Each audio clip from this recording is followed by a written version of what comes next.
Ito na si number 3. Okay, thank you. Welcome. Ay, iba. Mysterious. Ang sitwasyon mo, may motor na nakasagi ng side mirror mo at tinakbuhan ka, anong gagawin? Oh, actually sa mga sitwasyon ito, malalaman natin kung sino yung mabait at hindi masyadong magagalitin. Hindi actually kung sino yung driver. Oh. So, Pataasan ng patience. yun ang sitwasyon ha. May motor na makasasagi ng side mirror mo at tinakbuhan ka. Anong gagawin mo? Action! Oh, di ba siya? Ay! Ay!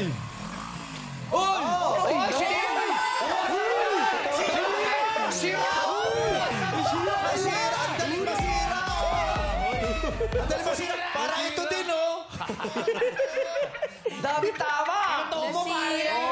Sira, oh! Ay, ay, ay! Ay, tas tumakbo, tinakbuhan ka! Ay, ay! Teka lang. Ano anong problema? Grabe, oh! Nahabol nung barko yung motor. Biyan barko! Ah, sorry. Tao yan! Masyado ka nagmamadali. Nasagi mo yung salamin ko, yung Ay, side mirror. sorry. Hindi ko sinasadya. Emergency kasi. Nanganganak yung asawa ko. Naku, kahit pa, kuya. Kailangan natin pag-usapan to. Oo, pag-usapan natin. Tsaka sino yung asawa mong nanganganak? Ikaw yun! Ikaw yun!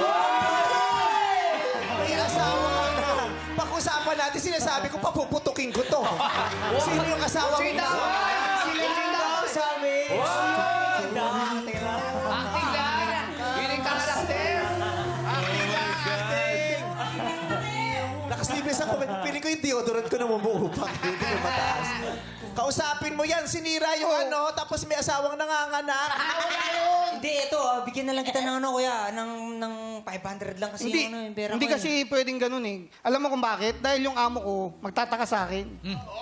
Di ba? Kasi siyempre, nangangamuhan lang ako sa Hindi, amo ko eh. hindi mo pagtakpan na ganito Hindi, lang. ganito na yan. lang. Ah, okay ka naman, safe ka naman. Wala naman nangyari sa'yo. Hindi, Huwag okay ka naman ako tinamaan. kasi talagang nagmamadali talaga ako eh. Hindi, ganito na lang. Kung wala kang pambayad or ano, i-police report na lang muna natin para masabi ko sa boss ko. Igawin natin formal. Hoy! Tama!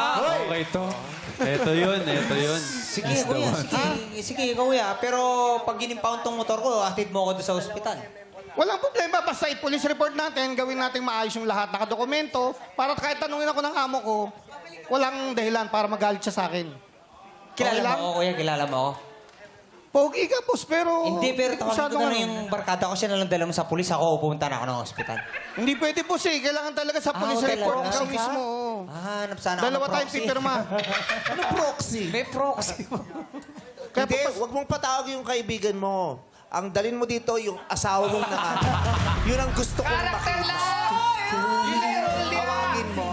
Tawagin mo! Hindi yung proxy na kaibigan mo ang gusto kong makita yung nanganganak. Sino tatawagin? Yung asawa mo. Tawagin mo! Sinasabi ko sa akin, tawagin mo! Baka naman ikaw yung manganganak. Ikaw yung asawa. Ikaw din yung manganganak. Ano ako manganganak, naka-supporter ako. Gusto kong malaman. Huwag mong pinagtatakpan, baka kilala mo yon.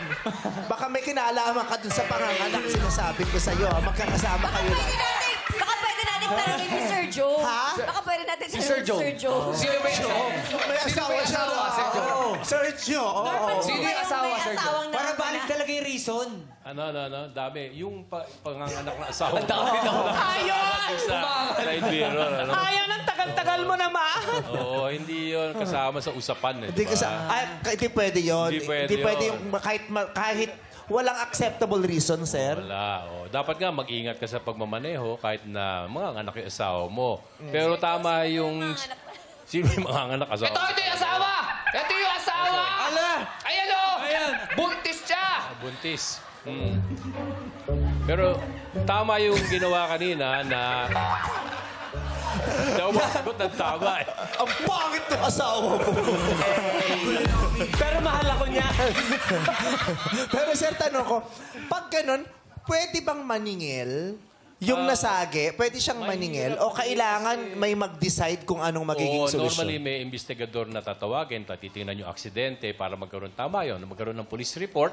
Pagkatapos istimahin, ano talaga yung halaga nung pag-repair ng side mirror. So, pag Hindi siningil pwedeng ka ng hulaan. lalaki, kunyari, nasagi mo, bigyan mo ako 1.5, pwede kang tumanggi na hindi ka Pwede, no? Pero magbabayad, kung yung dalhin halaga sa naman police. substantial, nasa tingin mo kayang bayaran yung nasagi sa'yo, pero ang tawag doon extrajudicial settlement na lang kayo. Hindi na kayo magpupulisan dalawa. Oo, hindi na magpupulis. Sabi sa'yo, 10,000. Bigyan ka ng 10,000 ngayon. O di siyempre papayag si kuya, Side di ba? mirror, 10,000. Oo, Pero kung gawa sa sobra-sobra. kahoy, gawa sa kahoy sa mirror eh. 10 pesos lang yan pagkakahoy.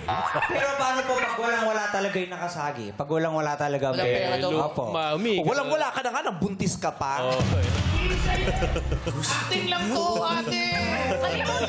Kalimutan mo na, tapos na.